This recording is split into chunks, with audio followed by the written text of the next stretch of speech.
आदरणीय मुख्यमंत्री जी, धर्मेंद्र प्रधान जी, यहाँ के सांसद संजय भाटिया जी, दोनों विधायक और अन्य सभी अधिकारीगण, मानव जाति पर एक बहुत ही सूक्ष्म अदृश्य दुश्मन ने हमला किया है।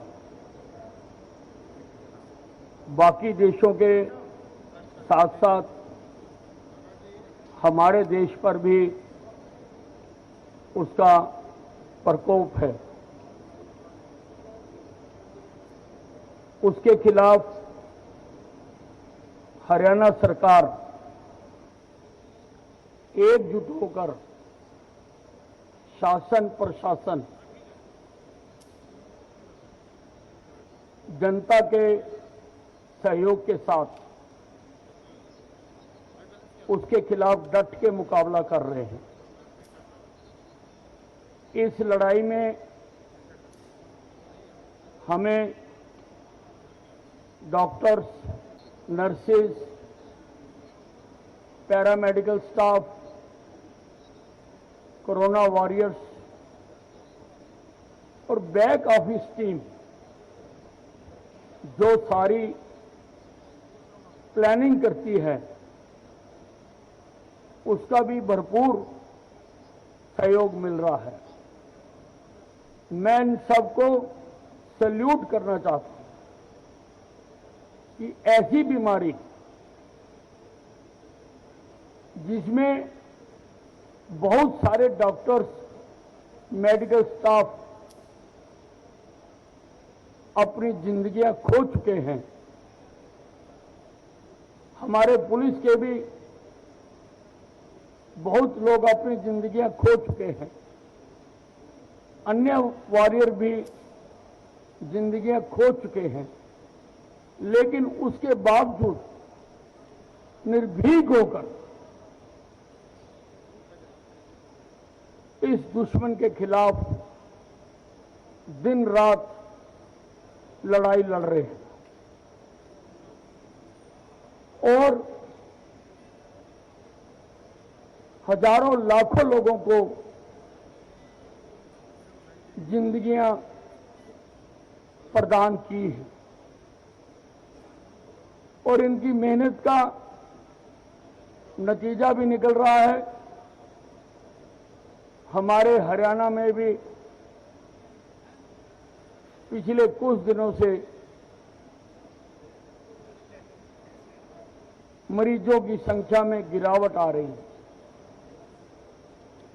हमारे पास 1,16,000 के करीब एक्टिव मरीज थे, जो अब घटकर 96,000 हो गए हैं। हमारा रोजाना नए मरीजों की संख्या 15,000 के पास थी, वह भी घटकर अब 9,600 पर आ गई। ये सबकी मेहनत का नतीजा है और जो हमने महामारी अलर्ट प्रदेश में सफलतापूर्वक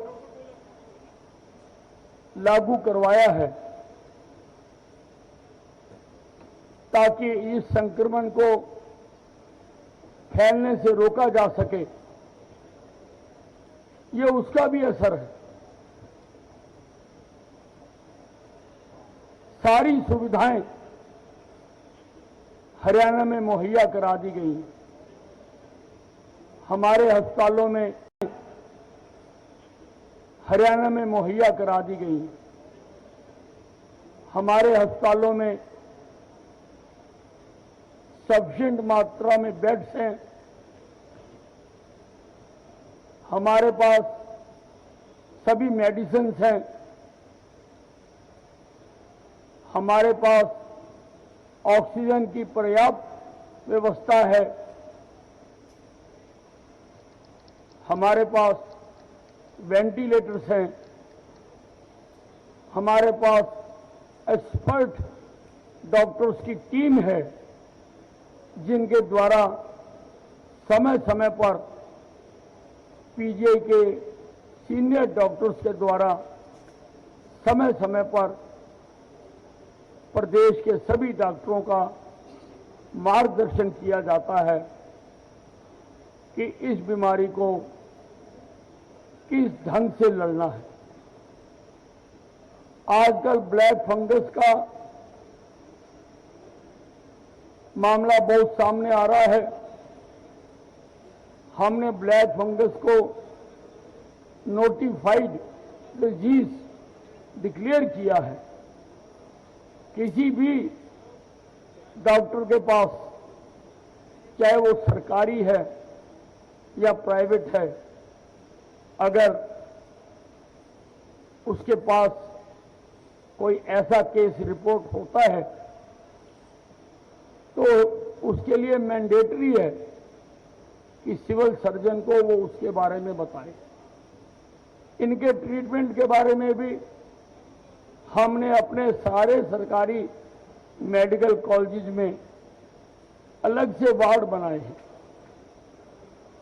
ताकि वहां पर प्रशिक्षित डॉक्टरों की देखरेख में इस ब्लैक फंगस का भी इलाज किया जा सके। आज यहां पर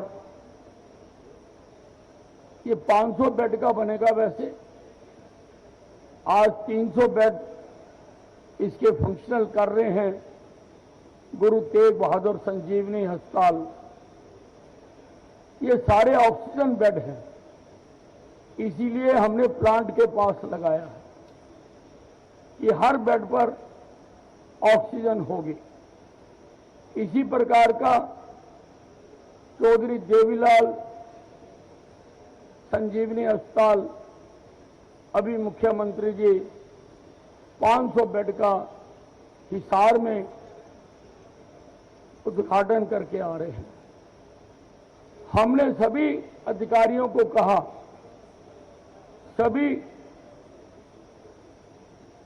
जिलाध्यक्षों को कहा कि हर जिले में बेड कैपेसिटी बढ़ाई जाए। और लगभग मैं आज रिपोर्ट देख रहा था, हमारे अधिकारियों ने, मैं आज उनको अधिकारी नहीं कहूंगा, मैं उनको सैनिक कहूंगा, उनको फौजी कहूंगा। हमारे सैनिकों ने हर जिले में अतिरिक्त बेड व्यवस्था की है। हम केंद्र सरकार से भी लगातार संपर्क में हैं कि हमें ऑक्सीजन की मात्रा और बढ़ाई जाए। हमने अपना सारा ऑक्सीजन का ऑडिट करके केंद्र सरकार को भेजा है। अभी जितनी मिल रही है मुख्यमंत्री जी के कुशल नेतृत्व में, वो सभी में आवश्यकता अनुसार बांटकर हम अपना गुजारा कर रहे हैं। लेकिन अगर हमको बेड व्यवस्था बढ़ानी है, अगर हमें और ऑक्सीजन बेड क्रिएट करने हैं, तो हमें और ऑक्सीजन की जरूरत है। उसके लिए लगातार केंद्रीय नेताओं और अधिकारियों के साथ हम संपर्क में हैं। इन 2 अस्पतालों के खुलने से मैं समझता हूं कि हमारी ऑक्सीजन बेड्स की कमी बहुत हद तक पूरी हो जाएगी। इनमें डायरेक्ट मरीज एडमिट नहीं किया करेंगे। इनमें हमारे अस्पतालों में आसपास जहां पर मरीज आते हैं, वहां से स्टेबल करके यहां पर रेफर किए जाएंगे, ताकि अस्पतालों में हमेशा एडमिशन के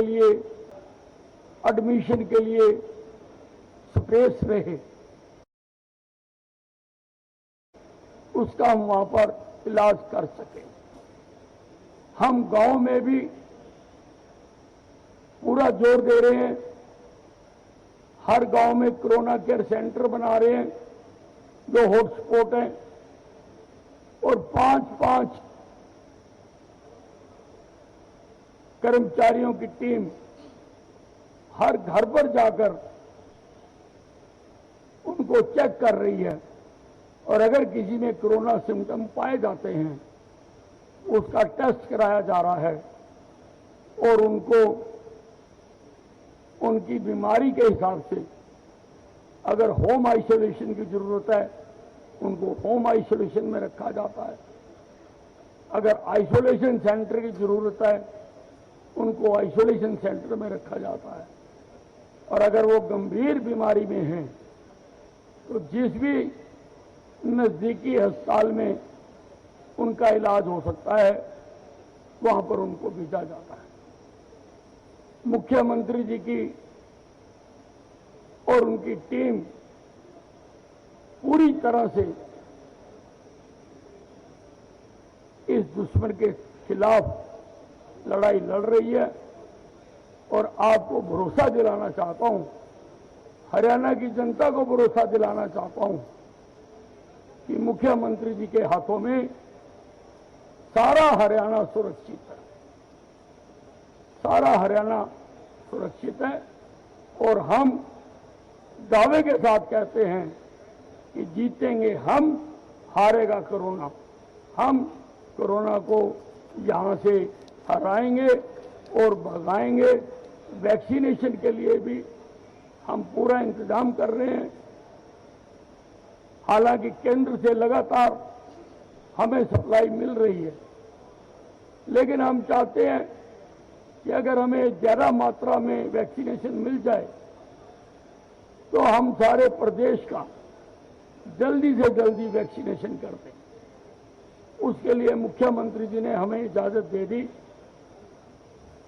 और मेरे विभाग ने काम करना शुरू कर दिया कि हम ग्लोबल टेंडर फ्लोट कर रहे हैं। विश्व के किसी भी कोने से अगर हमें वैक्सीन मिलेगी तो हम अपने सारे हरियाणा के लोगों को जो 18 साल से ऊपर हैं, जिसकी अभी हमें इजाजत मिली है, हम शीघ्र अतिशीघ्र वैक्सीनेशन करवाना चाहते हैं, क्योंकि इस बीमारी का सबसे मजबूत कवच जो है वो वैक्सीनेशन है। हम उसके लिए भी लगे हुए हैं। मुख्यमंत्री जी ने पूरी तरह से अपना खजाना खोल रखा है, ऐसे कि कहीं भी दिक्कत नहीं आने दी जा रही। कहीं पर भी कोई भी आवश्यकता है, मुख्यमंत्री जी का हमें आदेश है कि हमको इस लड़ाई को जीतना है। पैसे की कहीं भी कमी नहीं आने दी जाएगी और हमें पूरा भरोसा है कि हम इस लड़ाई को जीतेंगे। धन्यवाद।